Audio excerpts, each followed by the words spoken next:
Hi, I'm Rainer and welcome to my train room. Relatively short video today, just before Christmas. Just wanted to give a quick update of what I've been up to and what I'm going to be doing, or I'm hoping to be doing, once the new year rolls around. So going to take a little bit of a break from, at least from the videos, until after New Year's, because I'm going to have some family over here and it's going to be kind of busy otherwise, so I won't really have time to do a lot with the videos. But I'm sitting at this end of the layout, and this is the area I'm planning on building my steel mill, as you can see from the backdrop in here.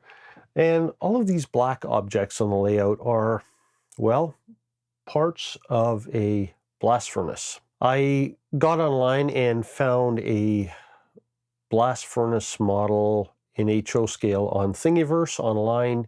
And for those of you who don't know, it's a place where you can get free files for printing with your 3D printer. So I thought I would try to build myself a blast furnace for here, because the Walther's kits are no longer available, and all the kits that you buy on the used market, eBay, things like that, have gotten to be, in my opinion, outrageously expensive. So I thought I would go the cheaper route and try to create one myself, printing it on the 3D printer. And so far it's going okay, but there are about like 59 files, I think, to print for this particular version.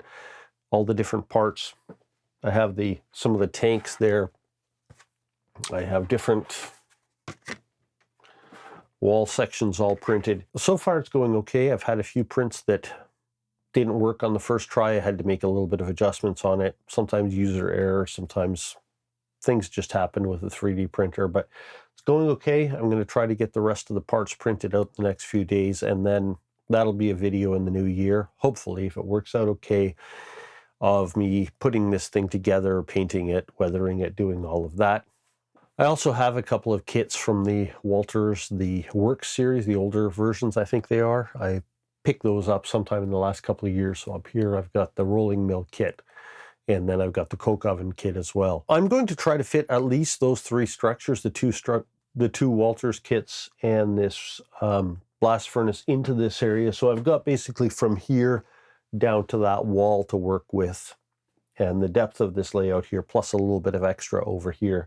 That wall kind of goes into what used to be a closet in this room, but I've got the backdrop wrapped all the way around. So I know it's going to be a little bit tight. It's not nearly enough room to model a steel mill properly, but all I'm trying to do in this case is to try to represent a steel mill here. That's why I put the backdrop in. By the way, anybody that's new here, this backdrop is a photo of Algoma Steel up in Sault Ste. Marie, where the ACR runs, where I grew up.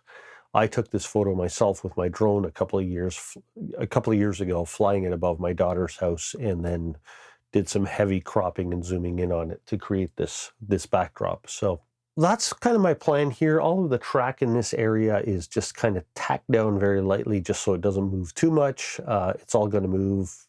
I know it's going to have to come out and be reworked completely. I just had it here, so I had a place to pull the trains in.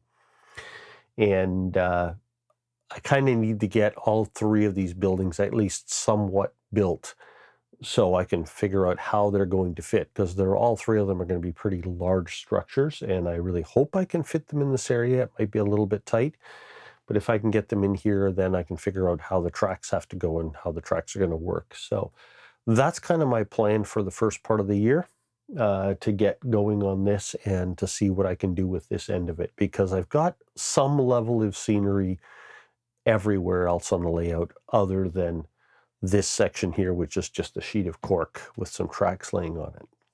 I also wanted to thank everybody who's been watching the channel up till now.